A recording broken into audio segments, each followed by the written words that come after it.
Faisalabad local Christian leader Pastor Yaqub Masihi has made a special appeal on behalf of all pastors in Faisalabad to Chief Minister Punjab Mariam Nawaz, requesting that just as the provincial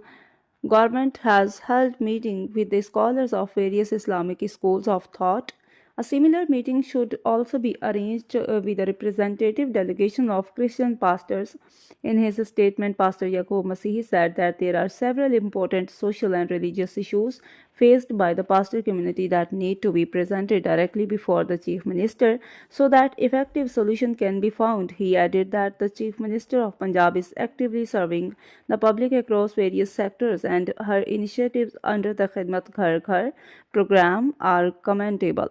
Pastor Yaqub further said that the Christian community is also contributing to the province's development and harmony. Therefore, it is important to arrange a special meeting with the pastors so that their issues, suggestions, and necessary measures can be conveyed to the Chief Minister.